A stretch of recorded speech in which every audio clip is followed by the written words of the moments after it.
Class 6-এর Ray and Martin, page number হচ্ছে 143 এবং সেকেন্ড সামেটিভ ইভ্যালুয়েশন 2025-এর গণিত বইয়ের এটা 8 নম্বর প্রশ্নপত্র।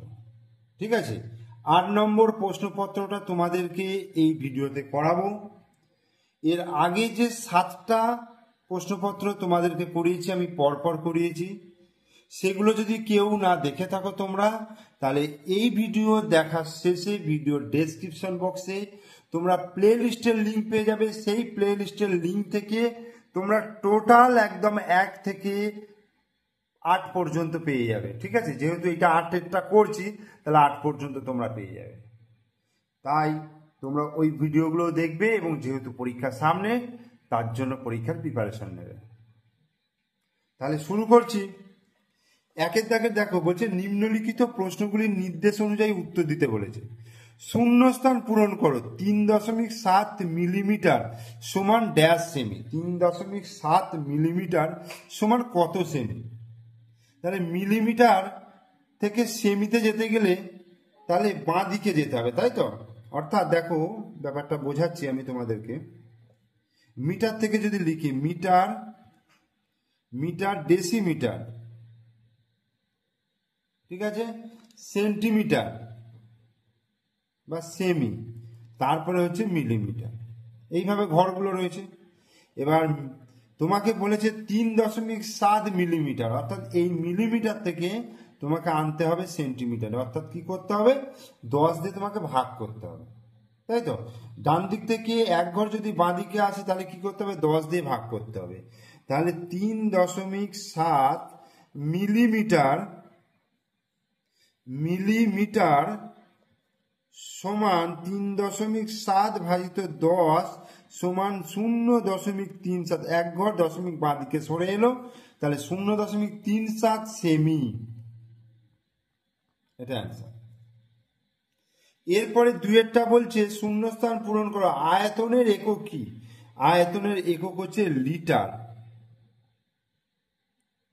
আর আগেরটা হলো 0.37। ঠিক আছে, এরপরে আমি শূন্যস্থান পূরণ করি। 3-এর দাগে চলে যাচ্ছি। 1/4 অংশ সমান ড্যাশ পার্সেন্ট। তাহলে পার্সেন্টেজে আনতে গেলে কি করতে হবে? এটা হচ্ছে 3-এর অঙ্কটা। পার্সেন্টেজে আনতে গেলে 1/4কে 100% দিয়ে গুণ করতে হবে। 4 25 100, তাহলে 25% অ্যান্সার হয়ে গেল। তাহলে এখানে কি লিখবো? 25%।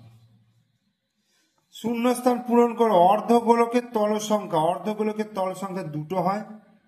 একটা হচ্ছে নিরেট অর্ধগোলক যদি হয়, বোঝার ব্যাপার আছে, নিরেট অর্ধগোলক যদি হয় তাহলে সেখানে দুটো তল হবে। একটা হচ্ছে বক্রতল, উপরে যে বক্রতল, একটা বাটি যদি উপর করে রাখো তাহলে উপরের বক্রতলটা হবে আর নিচের সমতলটা আছে, দুটি তল। আমি যদি এটাকে নিরেট ভাবি, ঠিক আছে, আমি যদি নিরেট অর্ধগোলক যদি ভাবি,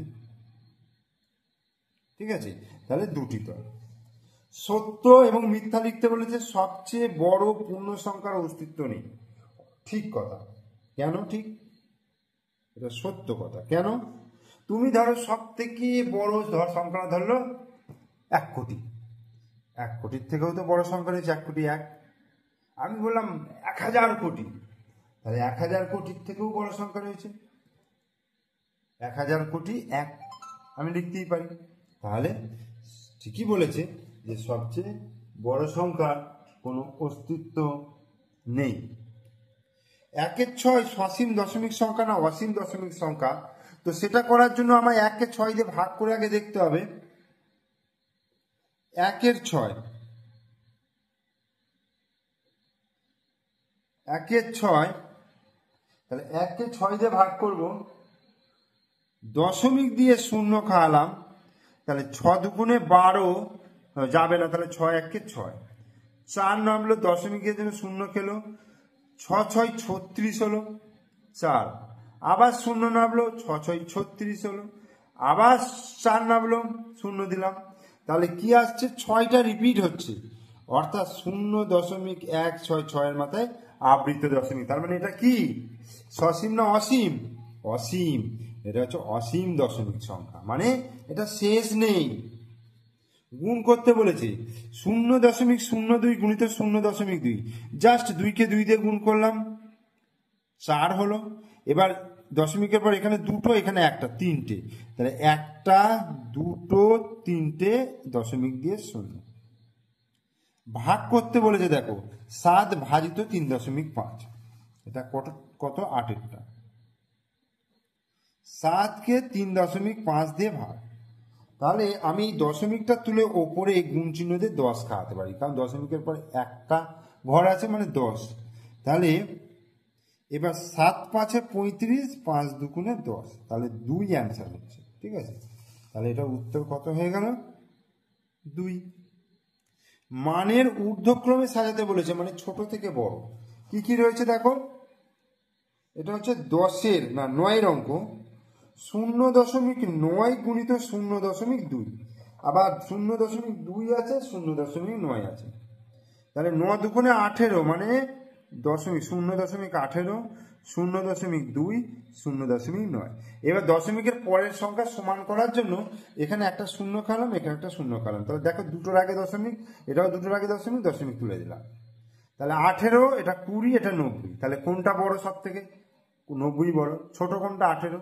তাহলে 18 ছোট, তারপরে 20, তারপরে হচ্ছে 90। তাহলে 18টা সব থেকে ছোট। 18 কোথা থেকে এসছে?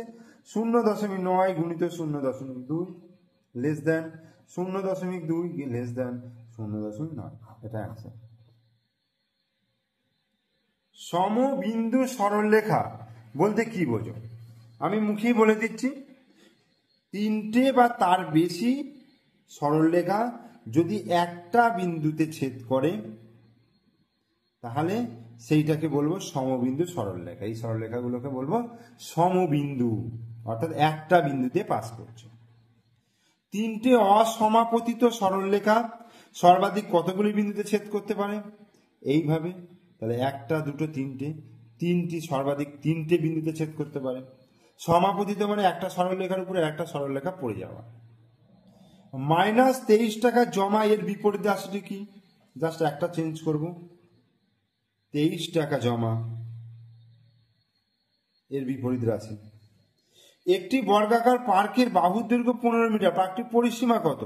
পরিসীমার ফর্মুলা 4 গুণিত বাহু, মানে 4 গুণিত 15, 60 মিটার। তাহলে একের দাগের গুলো কিন্তু আমার হয়ে গেল। 13টা কোশ্চেন আছে, 13টা কোশ্চেনে কিন্তু আমি সুন্দর করে ব্যাখ্যা করে তোমাদেরকে বোঝালাম। তোমরা যদি ভালো করে ভিডিওটা মন দিয়ে দেখো তাহলে কিন্তু অঙ্কগুলো তোমরা অবশ্যই বুঝবে, এবং পরীক্ষার খাতায় পড়লে তোমরা কিন্তু অবশ্যই করতে পারবে। এরপরে আমরা চলে যাব 2-এর দাগে। এরপর আমরা 2-এর দাগের অঙ্কে চলে আসছি। দেখো 1-এর দাগের অঙ্কগুলো তো হয়ে গেল, এরপর 2-এর দাগে বলেছে যে কোনো 10টা প্রশ্নের উত্তর দিতে বলেছে, এবং 2 নম্বর করে আছে 10 দুগুণে 20 নম্বর, এবং এখানে কিন্তু 13টা অঙ্ক রয়েছে। 13টার মধ্যে যে কোনো তোমরা 10টা করতে পারো। তো আমি এখানে সবকটা অঙ্কই করে দেখাবো তোমাদের। কি বলছি, 11 থেকে 30 পর্যন্ত মৌলিক সংখ্যাগুলো দেখো। 2-এর দাগের 1-একটা 11 থেকে 30 পর্যন্ত মৌলিক সংখ্যাগুলো কি আছে? 11 তো নিজেও মৌলিক সংখ্যা, এটা হয়ে গেল। 13 মৌলিক সংখ্যা, 14, 15 নয়, কারণ 3 5 15 হয়। 17 মৌলিক সংখ্যা, 19 মৌলিক সংখ্যা, 19 20 21 হবে না, কারণ 3 7 21, 21 23 হবে, 25 হবে না, 5 5 25, 27 হবে না, 3 9 27, 29 হবে। তাহলে 11 থেকে 30 পর্যন্ত মৌলিক সংখ্যাগুলো হয়ে গেল এইগুলো। বোঝা গেল? 2-এর অঙ্কটা দেখো। 2-এর অঙ্কটা কি বলছে? দুটি সংখ্যার লসাগু বলে দিয়েছে 2175 এবং গসাগু বলে দিয়েছে 145। যদি একটি সংখ্যা 725 হয় তবে অপর সংখ্যাটি কত? তাহলে আমরা কি জানি? অপর সংখ্যা বার করার সূত্র জানি, যে দুটি সংখ্যার গসাগু গুণিত লসাগু বা একটি সংখ্যা, ওখান থেকে আমি বার করে নিতে পারবো। তাহলে এখান থেকে কি লিখবো? অপর সংখ্যা সমান লসাগু গুণিত গসাগু, লসাগু গুণিত গসাগু বাই একটি সংখ্যা। ঠিক আছে, লসাগু গুণিত গসাগু বা একটি সংখ্যা। এবার লসাগু এখানে কত বলে দিয়েছে? লসাগু বলে দিয়েছে 2175, আর গসাগু বলে দিয়েছে শুধু 145, আর একটি সংখ্যা বলে দিয়েছে কত? 725। এই তাহলে 5 দিয়ে যদি কাটাকুটি করি, দেখো 145কে 5 দিয়ে গুণ করলে 725 হয়, কারণ 5 5 25-এর 5, হাতে 2, 5 4 20 আর 2 22-এর 2, হাতে 2, 5 1 5 আর 2 7। আবার এই 5 দিয়ে যদি এটাকে কাটাকুটি করি, 5 4 20, 5 3 15, 5 5 25, তাহলে 435। তাহলে এটাই অ্যান্সার হয়ে গেল। ঠিক আছে, এরপর দেখো গসাগু নির্ণয় করতে বলেছে 2200, 2475 আর 1650। তো এটা উৎপাদকে বিশ্লেষণের মধ্যে দিয়েও আমরা করতে পারি, অথবা ভাগ প্রক্রিয়াও তোমরা গসাগু যার যেটা সুবিধা বলে মনে হবে তোমরা সেটা করতে পারো। তো আমি এখানে তোমাদের কিসের মাধ্যমে করব? উৎপাদকে বিশ্লেষণের মাধ্যমে। তাহলে এই প্রথমে দেখো প্রত্যেকটা 5 দিয়ে যাবে, তাহলে কত হচ্ছে? এটা 5 4 20, 5 4 20 0, এটা 5 4 20, 5 9 45, 5 5 25, এটা 5 3 15, 5 3 15 0। আবার যদি 5 দিয়ে বসাই তাহলে কি হবে? দেখো 5 8 40, 5 8 40, 5 9 45, 5 9 45, 5 6 30, 5 6 30। এবার 11 দিয়ে ব্যাপারটা চলে যাবে, 8 11 88, 9 11 99, 6 11 66। দেখো আর কিন্তু যাবে না, 3টে সংখ্যা কি ভাগ করা যাবে এমন কোনো সংখ্যা কিন্তু পাবো না। তাহলে গসাগু সমান 5 গুণিত 5 গুণিত 11 হয়ে যাবে। তাহলে 5 5 25, 25 গুণিত 11, তাহলে 5 11 55, 5 হাতে 5, 11 দুনে 22 আর 5 7, 275। তাহলে 275 হয়ে যাবে অ্যান্সার গসাগু। ঠিক আছে, এরপর 4 অঙ্ক কি বলেছে দেখো, প্রদত্ত আবৃত্ত দশমিক সংখ্যাটিকে সামান্য ভগ্নাংশে পরিণত করো। 4.72, 2 এর মাথায় পৌনাপৌনি। তাহলে 4 অঙ্কটা হচ্ছে 4.72, শুধু জাস্ট 2 এর মাথায় রয়েছে। তাহলে কি করব? গোটা সংখ্যাটা লিখবো 472, সেখান থেকে বিয়োগ করবো যেটাতে আবৃত্ত নেই 47, নিচে কত কত করবো? যতগুলোর মাথায় পৌনাপৌনি বা আবৃত্ত রয়েছে ততগুলো 9 হবে, আর দশমিকের পর যে ঘরটা ফাঁকা রয়েছে আবৃত্ত দশমিক নেই সেটার জন্য 0 হবে।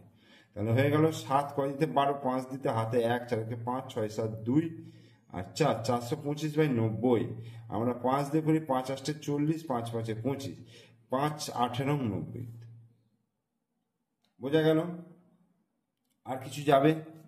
তাহলে 85/18, তাহলে 18, 85/18, এটা হয়ে গেল তোমার সামান্য ভগ্নাংশে পরিণত করা। এরপরে 5এরটা কি বলছে দেখো, 5এরটা বলছে 7/11 ভগ্নাংশটিকে আবৃত্ত দশমিকে পরিণত করো এবং আবৃত্ত দশমিকটি শুদ্ধ না অশুদ্ধ আবৃত্ত দশমিক। তাহলে 7/11 ভগ্নাংশটিকে আবৃত্ত দশমিকে করতে গেলে কি করব? 7কে 11 দিয়ে ভাগ করব, 11 0 0 হলো 7, দশমিক দিয়ে 0 খাওয়ালাম, 6 11 66 হলো 4, দশমিকের জন্য 0 খেলো, 3 11 33 হলো 7, 0 হলো 11, 6 11 66 হলো 4, 0 খেলো, 3 11 33 হলো, আবার 7 হবে। তাহলে আমার 6 3 6 3 6 3, এটা কিন্তু রিপিট হচ্ছে, অর্থাৎ এটাকে আমরা লিখতে পারবো 0.63, 6 আর 3 এর মাথায় আবৃত্ত দশমিক। ঠিক আছে, আবৃত্ত দশমিকে পরিণত করা হলো এবং আবৃত্ত দশমিক শুদ্ধ না অশুদ্ধ, তাহলে এটা অবশ্যই দশমিকের পর থেকে যেহেতু শুরু হয়েছে তাহলে এটা হচ্ছে শুদ্ধ। শুদ্ধ আবৃত্ত দশমিক, শুদ্ধ আবৃত্ত দশমিক। ঠিক আছে, এরপরে 6টা বলছে অনিলবাবু তার মাসিক আয়ের 22% বাড়ি ভাড়া দেন, মানে 100 টাকা আয় যদি হয় তার মধ্যে 22 টাকা বাড়ি ভাড়া দেন। যদি অনিলবাবু প্রতি মাসে 870 টাকা বাড়ি ভাড়া দেন তবে অনিলবাবুর মাসিক আয় কত? তাহলে এখানে আমি দুটো জিনিস লিখতে পারি। দেখো আমি যদি সমানুপাতের নিয়মেই করি তাহলে আয় আর হচ্ছে বাড়ি ভাড়া। আয় যদি 100 টাকা হয় তাহলে বাড়ি ভাড়া দিচ্ছে কত? 22 টাকা, 22% বাড়ি ভাড়া দিচ্ছে। আর 870 টাকা যদি বাড়ি ভাড়া দেয় প্রতি মাসে তাহলে কত হবে? আমি এটা এক্স ধরে নিলাম, ঠিক আছে, তাহলে আয়ের সঙ্গে বাড়ি ভাড়া, আয় বাড়লেও বাড়ি ভাড়াও বাড়বে, এটা এরকমই একটা ব্যাপার আছে। তাহলে এটা সরল সম্পর্ক। তাহলে 100:x সমানুপাতের চিহ্ন 22:1870। তাহলে 100/x সমান 22/1870। তাহলে কোনাকুনি গুণ করি, 22x সমান 100 গুণিত 1870 বা x সমান 100 গুণিত 1870/22। তাহলে 11 দুগুণে 22, 11 1 11, 7 11 7 0, 2 দিয়ে ভাগ করলে 7 দুগুণে 8 দুগুণে 16, 5 দুগুণে 85। তাহলে 8500 হয়ে গেল, দুটো শূন্য বেড়ে গিয়ে 8500 টাকা। তাহলে আয় কত হয়ে গেল অনিল বাবুর? মাসিক আয়, অর্থাৎ মাসিক আয় 8500 টাকা। ওকে, এটা অ্যান্সার। এরপরে 6 অঙ্কটা, 7 অঙ্কটা, আমার কাছে 180 টাকা আছে, আমার টাকার 0.25 অংশ খাতা কিনলাম, আমার টাকার 0.4 অংশ দিয়ে গল্পের বই কিনলাম, তাহলে এখন আমার কাছে কত টাকা পড়ে আছে? তাহলে 7টা হচ্ছে খাতা কিনলাম, খাতা কিনলাম কত টাকা? খাতা কিনলাম হচ্ছে তোমার 180 টাকার 0.25, এটা তো। তাহলে আমি যদি 180 গুণিত 25/100 করি, কারণ দশমিকটা যদি তুলি তাহলে নিচে 100 বসাতে হবে, কারণ দশমিকের পর দুটো ঘর আছে, মানে একের পিঠে দুটো শূন্য খাওয়াতে হবে। 25 দিয়ে রেখে গেলে 4 25 সঙ্গে 100, এবার 4 দিয়ে রেখে গেলে 4 4 16, 4 5 20, তাহলে 45 টাকার খাতা কিনলাম, ঠিক আছে। আচ্ছা, আর গল্পের বই, গল্পের বই কিনলাম, এটা 45 টাকা। গল্পের বই কিনলাম 180 গুণিত 0.4, তার মানে 180 গুণিত 4/10, কারণ দশমিকের পর একটা ঘর রয়েছে। এবার এই শূন্য শূন্য কেটে দিলাম, 18 দুগুণে 36, 3 18 54, 4 18 72, তাহলে 72 টাকার বই কিনেছি। তাহলে এখন আমার কাছে কত টাকা পড়ে আছে? তাহলে আমার কাছে পড়ে আছে, আমার কাছে পড়ে আছে কত টাকা? 180 মাইনাস এই যে 45 টাকার 72 টাকা দুটো খরচ হয়েছে, এটা বিয়োগ করছি। তাহলে 180 মাইনাস 5 আর 2 7, 7 আর 9 10 গেল 117, 3 দিতে হাতে 1 2 2 2 6, 63 টাকা। তাহলে আমার কাছে আর 63 টাকা পড়ে আছে। এরপর 8 অঙ্ক বলছে যোগফল নির্ণয় করতে বলেছে, -14 -12 এবং +21। তাহলে দেখো -14 প্লাস -12 প্লাস 21 কি করব? দুটো নেগেটিভ সংখ্যা যোগ করতে বলেছে, দুটো নেগেটিভ সংখ্যা যোগ মানে কি করতে হবে? যোগ করে দিতে হবে, চিহ্নটা মাইনাস হবে। তাহলে 14 আর 12, 10 10 20, 24 25 26 হবে, আর প্লাস +21। এবার দেখো দুটো বিপরীত চিহ্ন যুক্ত সংখ্যা, তাদের যোগ করতে গেলে বিয়োগ করতে হবে। 26 থেকে 21 বিয়োগ করলে 5, এবং বেশির আগে চিহ্ন আছে মাইনাস, তাহলে -5। তাহলে এটা অ্যান্সার। 9 অঙ্কটা বলেছে, দেখো 9 অঙ্কটা সরল করতে বলেছে, -11 প্লাস +18 মাইনাস -16, এটা। তাহলে -11 প্লাস +18 এই দুটো যোগ করা মানে দুটো বিপরীত চিহ্ন যুক্ত, তাহলে 18 থেকে 11 বিয়োগ করলে 7 এবং প্লাস চিহ্ন, -16 +7। এবার এই মাইনাসটাকে যদি প্লাস করি তাহলে এইটারও বিপরীত সংখ্যা হয়ে যাবে, তাহলে -16 বিপরীত সংখ্যা +16। তাহলে 7 আর দুটি একই চিহ্ন যুক্ত সংখ্যা, তাহলে যোগ করে দেবো, 16 আর 7 23 হয়ে যাবে এবং চিহ্ন হবে পজিটিভ, অ্যান্সার। এরপরে 10 অঙ্ক কি বলছে? +9 আর -17 সংখ্যা রেখার সাহায্যে যোগ করতে বলেছে। কি বলেছে? +9 আর হচ্ছে -17, এই দুটো যোগ করতে বলেছে। তাহলে একটা সংখ্যা রেখা আমি করলাম, 0 1 2 3 4 5 6 7 8 9 10 11, -1 -2 -3 -4 -5 -6 -7 -8 -9 -10। তাহলে এগুলো লিখে দিই একটু। 7 + 8 + 9 + 10 + 11 -1 -2 -3 -4 -5 -6 -7 -9 -10 এই হলো। তাহলে +9 হচ্ছে এখান থেকে 9 পর্যন্ত গেলাম, এটা হয়ে গেল +9। আবার -17 মানে ব্যাকে আসবে, যে পর্যন্ত গেছি সেখান থেকে 17 ঘর, মানে 9 ঘর এখানে হলো, 10 11 12 13 14 15 16 17 এই পর্যন্ত। তাহলে লাস্ট কথা এলো -8 অ্যান্সার।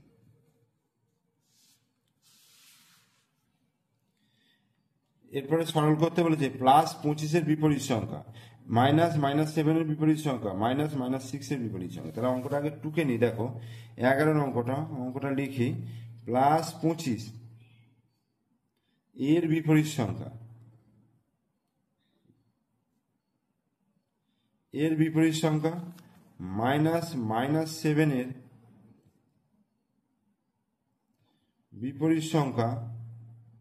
-6 এই জিনিসটা রয়েছে। তাহলে এখানে কি করব, +25-এর বিপরীত সংখ্যা মানে হচ্ছে -25, -7-এর বিপরীত সংখ্যা +7 -6। এবার কি করবো, দেখো -25 আছে, এই চিহ্নটাকে প্লাস করবো, এই চিহ্নটা যদি প্লাস করি সঙ্গে সঙ্গে এই চিহ্নটা ঘুরে যাবে -7, অর্থাৎ এটার বিপরীত সংখ্যা। আবার এইটাও যদি প্লাস করি তাহলে -6-এর বিপরীত সংখ্যা +6 হয়ে যাবে, এই হয়ে গেল। এবার দুটো নেগেটিভ সংখ্যা যোগ করা মানে 25-এর সাথে 32, তাহলে -32 হলো, +6। এবার একটা নেগেটিভ সংখ্যা একটা পজিটিভ সংখ্যা যোগ করতে যাওয়া মানে 32 থেকে 6 বিয়োগ করতে হবে, 26 হবে, এবং বেশির আগে মাইনাস চিহ্ন হয়, -26 অ্যান্সার।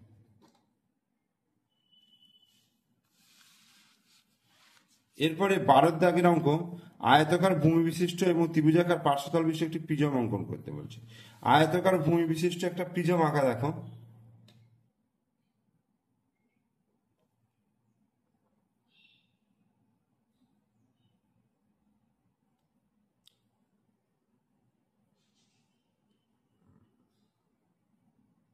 আচ্ছা, আমার একটু জায়গা বেশি নিতে হবে, আমি ধর একটু বোঝাবার জন্য এইভাবে আয়তক্ষেত্রটা টানলাম। দেখো এটা কিন্তু আয়তক্ষেত্র, ঠিক আছে। আবার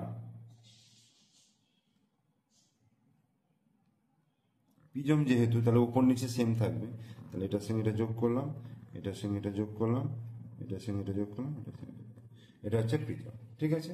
এটা একটা প্রিজম হয়ে গেল। আর যেটার আয়তকার হচ্ছে ভূমিটা। আর একটা কি বলে দিয়েছে, ত্রিভুজাকার ভূমি। ত্রিভুজাকার প্রিজম করতে গেলে দেখো এই এই এই করলাম, আবার সেম জিনিস এই করলাম, এই এই, তাহলে এটা একটা প্রিজম হয়ে গেল যার ভূমি হচ্ছে ত্রিভুজ। এবার এই প্রিজমের কটি তল আছে, দেখো এই প্রিজমটার ক্ষেত্রে একটা দুটো উপর নিচে আর পাশে 3টে, তিনাদের মোট 5টি তল। আর এটার ক্ষেত্রে দেখো পাশে 4টে আর উপর নিচে, তাহলে 6টি তল, ঠিক আছে। এর ক্ষেত্রে 6টা তল আর এর ক্ষেত্রে 5টা তল। এবার দেখো 13টা, 4টে অসমরেখ বিন্দু দিয়ে কতগুলি সরলরেখা আঁকা যায়। 4টে অসমরেখ বিন্দু মানে একই সরলরেখা অবস্থিত নয়, এইরকম বিন্দু, তাই তো। মানে একটাই রাখলাম, একটা এখানে, একটা এখানে, একটাই রাখলাম, ঠিক আছে। 4টে অসমরেখ বিন্দু, সরি এরকম ভাবে নিলাম, 4টে অসমরেখ বিন্দু। বলছে কটা সরলরেখা টানা যায়, তাহলে সরলরেখা টানতে গেলে তো দুটো স্ট্রেট লাইন, দুটো বিন্দু যথেষ্ট।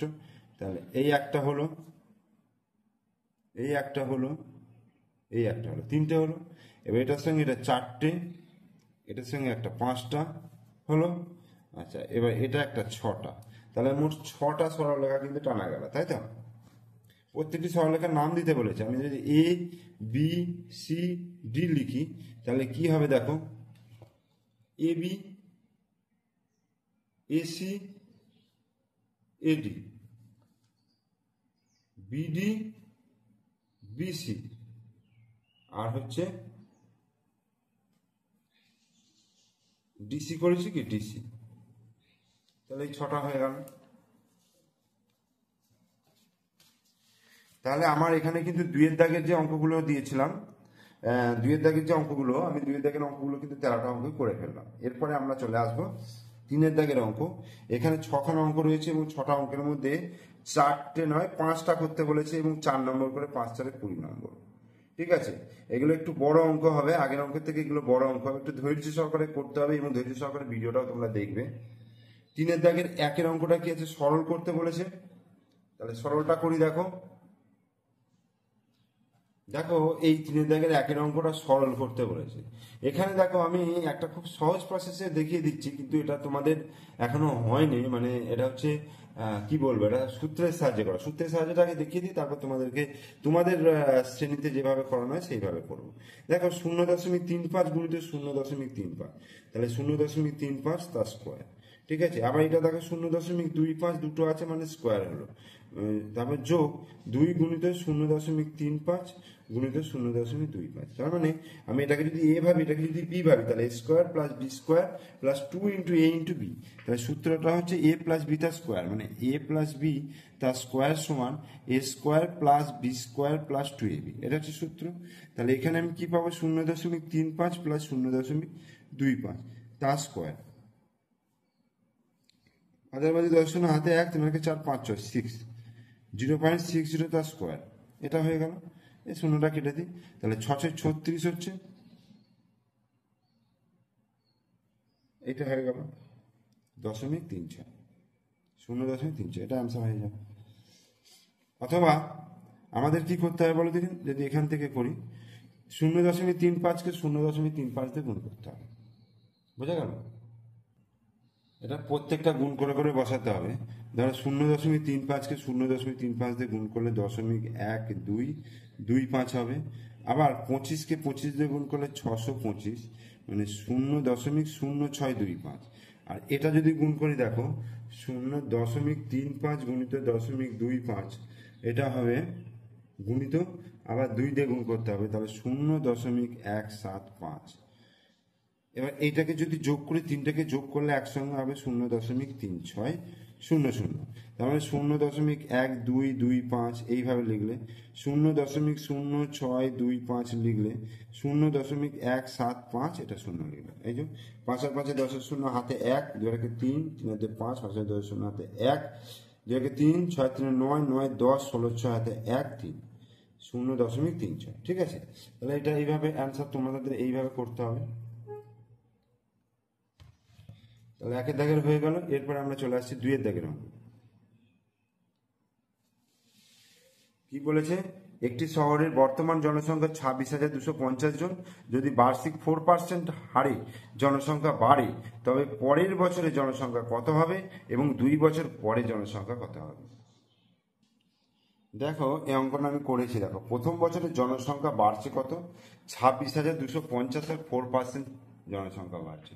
তাহলে 4/100 করলাম, এটাকে কাটাকুটি করলাম। কিভাবে কাটলাম দেখো, প্রথম কাটলাম কতটা 0 0 কেটে দিলাম, দিয়ে 2 দুগুণে 4 আর 2 5 10, আর এই 5টা দিয়ে 2625কে কাটলে 525।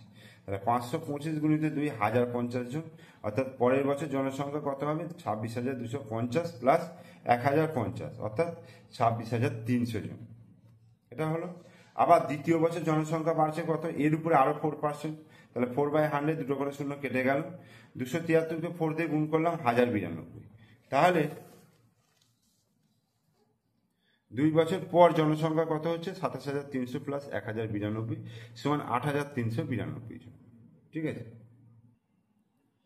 এবার 3-এর দাগের অঙ্কটা দেখো কি বলেছে। 3-এর দাগের অঙ্কটা বলছে মানের ঊর্ধ্বক্রমে সাজাতে বলেছে।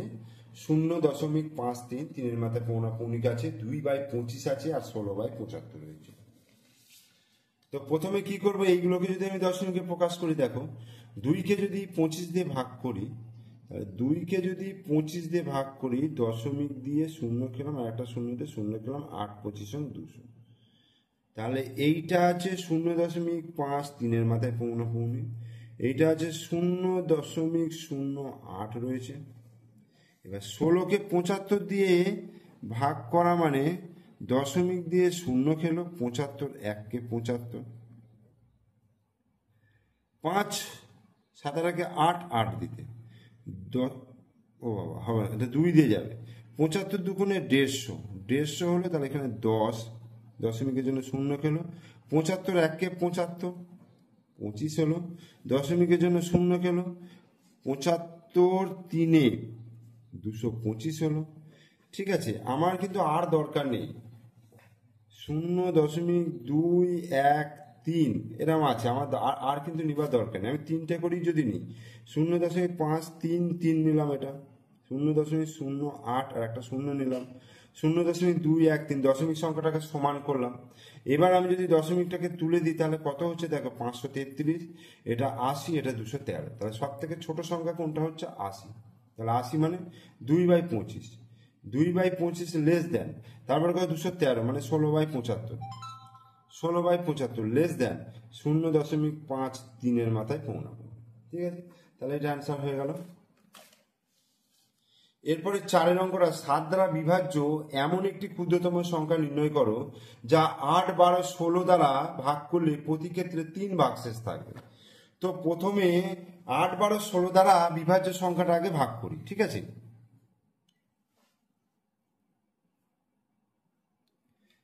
8, 12 এবং 16 দ্বারা বিভাজ্য সংখ্যাটা 2 দিয়ে 4 দুগুণে 8, 6 দুগুণে 12, 8 দুগুণে 16, 2 দিয়ে 2 দুগুণে 4, 3 দুগুণে 6, 4 দুগুণে 8, 2 1 2, 3 2 দুগুণে 4।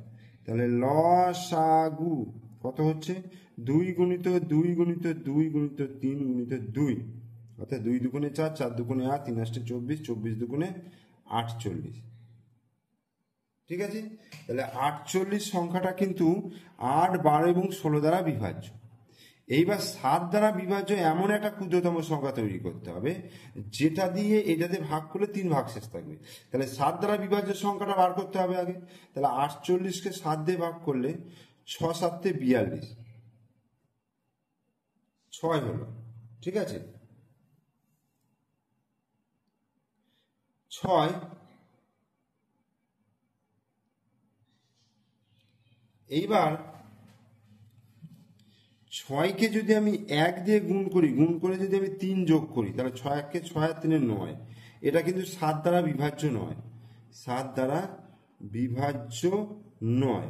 আবার 6কে 2 দিয়ে গুণ করে তার সঙ্গে 3 যোগ করে 6 দুগুণে 12, 3 15, এটাও 7 দ্বারা বিভাজ্য নয়। 6 গুণিত 3 করলে তার সঙ্গে 3 যোগ করলে 318, 21, 21 কিন্তু 7 দ্বারা বিভাজ্য। তাহলে এই ফরম্যাটটা হবে, অর্থাৎ 48কে আমি 3 দিয়ে গুণ করব, তার সঙ্গে আমি 3 যোগ করব। দেখো 48কে 3 দিয়ে গুণ করা মানে 8, 12, 16 দ্বারা বিভাজ্য হবে এবং 7 দিয়েও বিভাজ্য হচ্ছে না, 7 দিয়ে বিভাজ্য নয়। ওর সঙ্গে আমি 3 যোগ করলে, দেখো 3 যদি যোগ করি তাহলে 7 দিয়ে বিভাজ্য হয়ে যাচ্ছে, আর এইগুলো দিয়ে ভাগ করলে 3 অবশিষ্ট থেকে যাচ্ছে।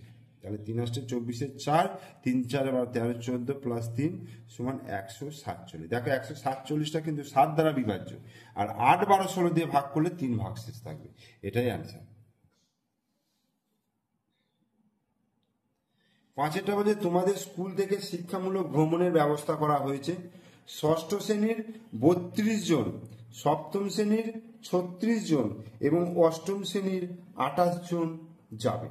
তোমাদের স্কুল থেকে শিক্ষামূলক ভ্রমণের ব্যবস্থা করা হয়েছে। 6ষ্ঠ শ্রেণীর যাবে 32 জন, 7ম শ্রেণীর যাবে 36 জন আর 8ম শ্রেণীর যাবে 28 জন। ভ্রমণের জন্য ছোট ছোট স্কুল বাসের ব্যবস্থা করা হয়েছে। প্রতি বাসে সমান সংখ্যক 3টি শ্রেণীরই ছাত্র যাবে। সব থেকে বেশি কতগুলি বাসের প্রয়োজন, প্রতিটি বাসে মোট কতগুলি ছাত্র যাবে। তাহলে 32, 36 আর 28 গসাগু করি আগে। 32, 36 আর 28 যদি গসাগু করি, দেখো 2 দিয়ে 16 দুগুণে 32, 18 দুগুণে 36, 14 দুগুণে 28, 2 8 দুগুণে 16, 9 দুগুণে 18, 7 দুগুণে 14। তাহলে গসাগু কত হলো দেখো,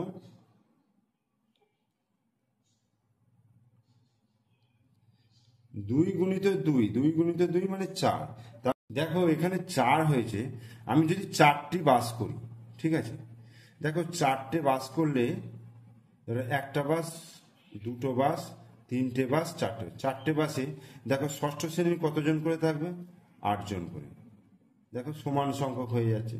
আবার 7ম শ্রেণীর 9 জন করে, আর কত হয়েছে 8ম শ্রেণীর 7 জন করে, তাই তো? এবং সমান সংখ্যক থাকছে, তাহলে 4টে বাসের প্রয়োজন হবে, 4টে বাসের প্রয়োজন হবে। সব থেকে বেশি কতগুলি বাস? উত্তর লিখব, সব থেকে বেশি 4টি বাসের প্রয়োজন। এবার কতজন করে কি বলছে, যে প্রতিটি বাসে মোট কতজন করে ছাত্র যাবে। তাহলে প্রতিটি বাসে থাকবে কতজন? এই যে 8 + 9 + 7, 9, 10, 17, 17, 18, 19, 20, 21, 22, 23, 24 জন করে, 24 জন। 6 দাগের অঙ্কটা, তোমাদের স্কুলের 150 জন ছাত্রের উপরে সার্ভে করে দেখা হয়েছে কোন ছাত্র কোন বিষয়ে ভালোবেসে চর্চা করে।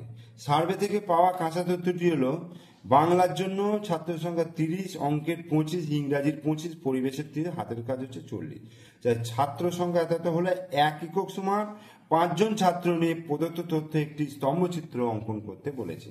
তাহলে প্রথমেই আমার যেটা করা দরকার, এরকম ভাবে তোমরা একটা স্ট্রেট লাইন টেনে নিলে, এখানে 0 দিয়ে দিলে, আর এখানে হচ্ছে তোমরা বিষয়গুলো দিয়ে দিলে। ধরো এটা বাংলা, অঙ্ক, ইংরাজি, পরিবেশ, হাতের কাজ। ঠিক আছে, এইবার এখানে 1 একক সমান 5 জন ধরতে, তাহলে 1, 2, 3, 4, 5, 6, 7, 8, 9। তাহলে 1, 2, 3, 4, 5, 6, 7, 8, 9। 1 একক মানে হচ্ছে 5 জন ছাত্র। আচ্ছা, এইদিকে হচ্ছে ছাত্র সংখ্যা, এদিকে ছাত্র সংখ্যা, এদিকে হচ্ছে বিষয়। হলো 30 জন ছাত্র প্রথম বলেছে, তাহলে 6, 5, 30, এই এটা হচ্ছে 30 জন। অঙ্কতে বলেছে 25 জন, তাহলে এই জায়গায় হবে। এই ইংরাজিতে 25 জন, এখানেও তাহলে। পরিবেশে হবে 30 জন, আর হাতের কাজে হবে 40 জন।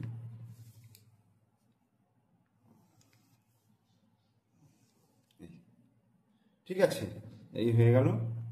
তাহলে আমাদের প্রশ্নপত্র 8-এরটা করিয়ে দিলাম। এর পরের ভিডিওটা নিয়ে আসবো 9-এরটা নিয়ে।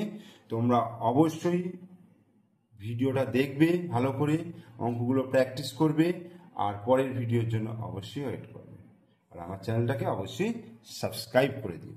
ওকে, থ্যাংক ইউ।